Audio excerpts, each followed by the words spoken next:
Welcome to Spiritual Dialogues with Father Odon de Castro. We are here at Cariana Lay Monastic Community. I'm your host, Brother Lodi.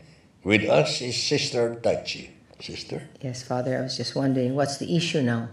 There must be a lot of issues. What's the biggest one at the moment?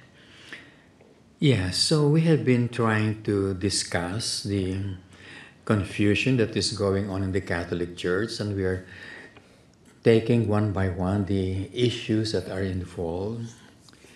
And our biggest problem in discussing about this confusion in the Catholic Church is that most of the Catholics do not know that they are confused.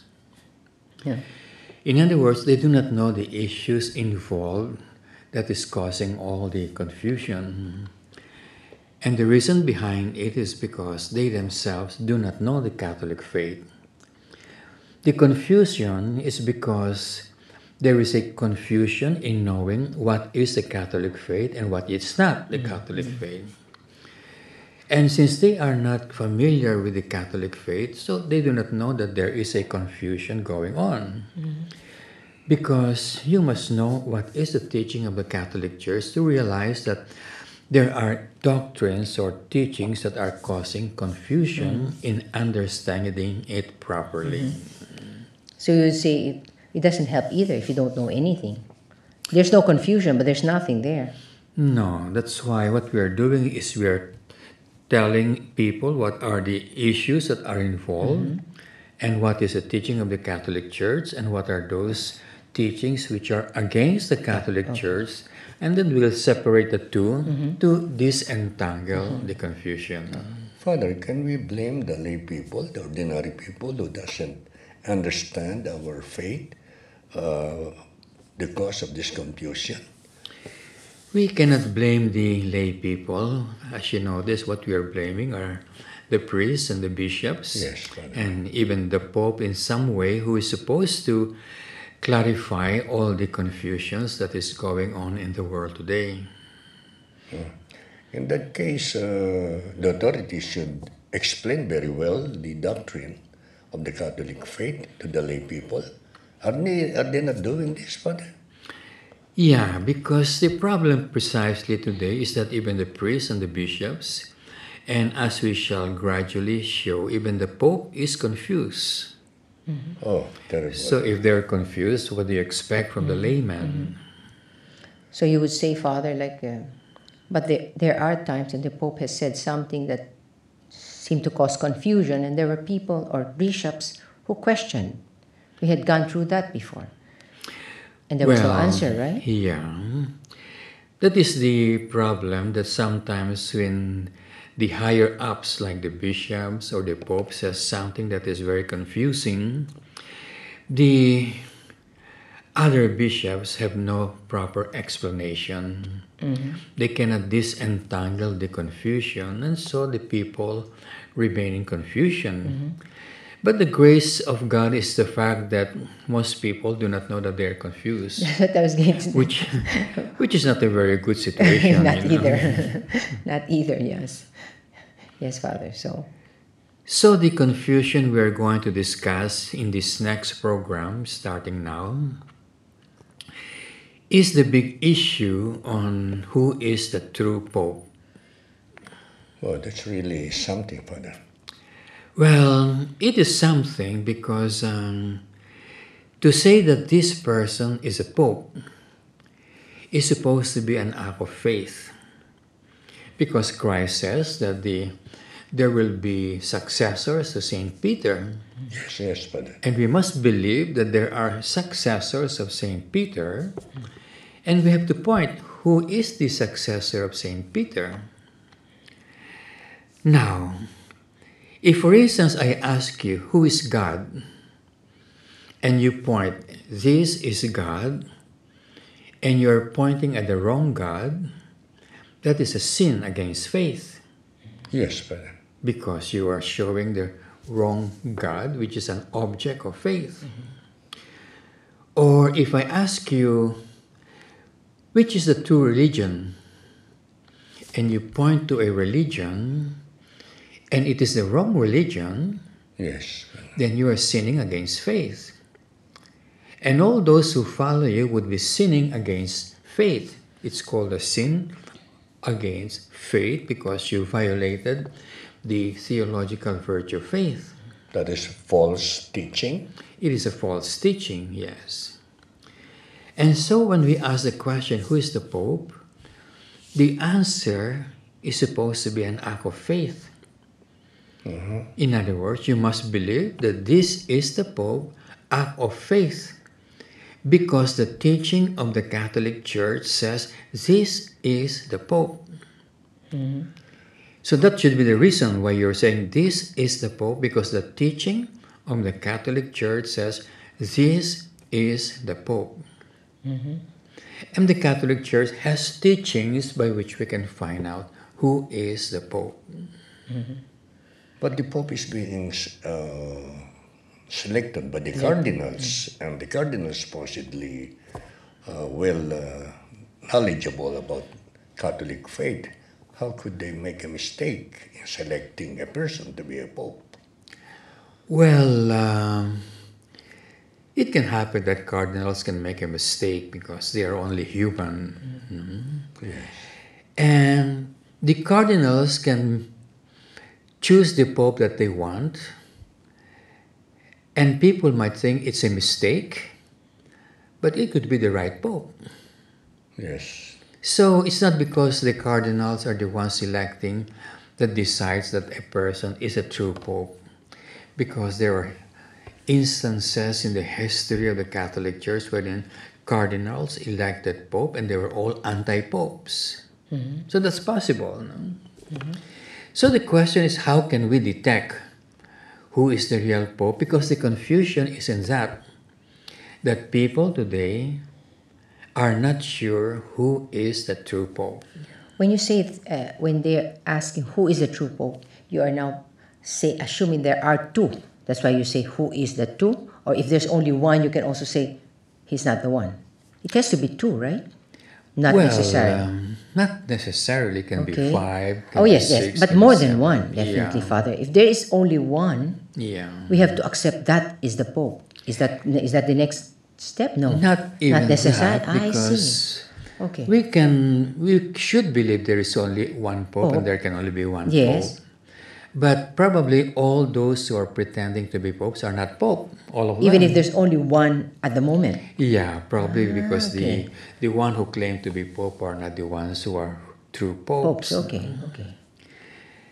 Now this problem is new because as far as I can remember, from Pope Pius XII up to Pope Benedict XVI, this was not a problem.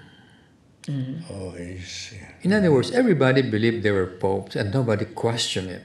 Nobody, as far as I can remember. No? During those times, there was no internet, so I wouldn't know if anybody is questioning it.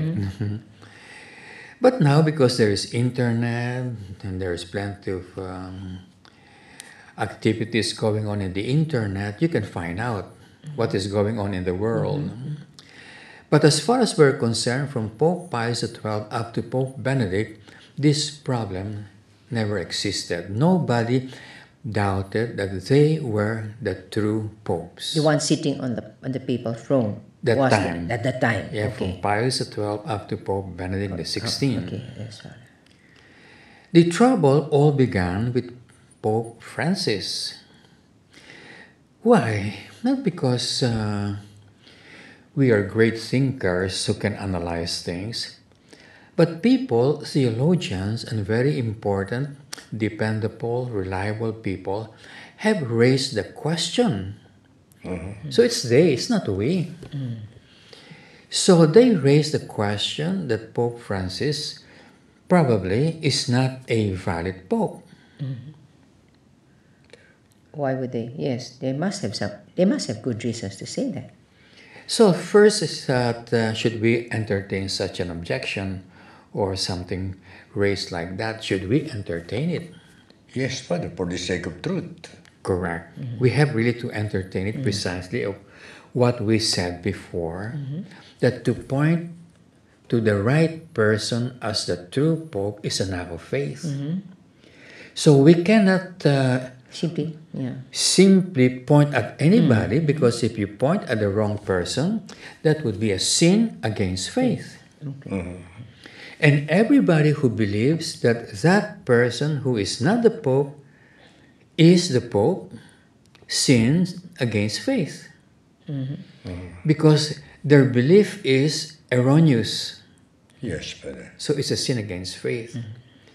So when this question was raised, we cannot take it sitting down, because a doubt has been raised in the validity of the papacy of Pope Francis.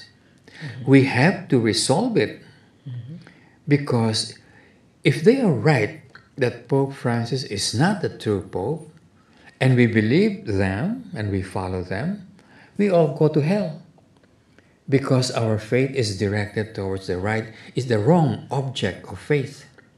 We are believing that a person is Pope when he is not so. So that's a sin against faith. So we really have to resolve it. Of course, we were hoping that nobody would have done something like this. But the point is they raise it up. And so we have to look at their arguments. Who are the right people to oppose this kind of thoughts, Father? Yeah, so there we have to find out who are the people who are speaking, Yes. and what are their arguments, and on what are their arguments based on. Yes, Father. We have to analyze that. Now let's go to the first instance in analysis. This is the first analysis we have to make. First of all, are the ones who claim to be Pope these days, are they Pope? Yeah, that's the big question. It is, no? And today there are around 5 people or more who are claiming to be popes. 5. 5? Yeah. Of course, we have Pope Benedict, who claimed that he had resigned. So we can set him aside as no longer the Pope. We have Pope Francis, who had been elected by the conclave. So we can look at him as the present Pope. Yes, Father. And there are 3 more who claim to be popes, but we can set them aside because they were never elected by the conclave.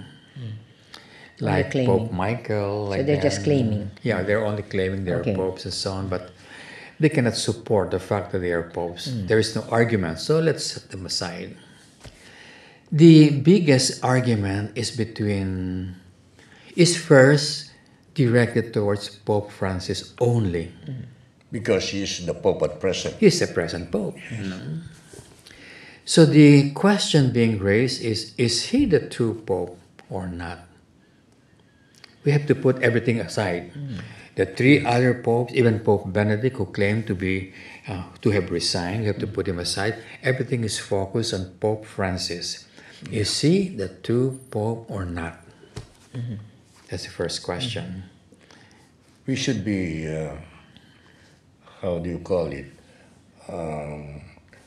The people should know why Pope Francis is not the real Pope. Yeah, so we will begin with the fact that Pope Benedict is a true Pope before. Yes, Father. Everything is fine with him. There is no objection to his papacy. And then he resigned, seemingly.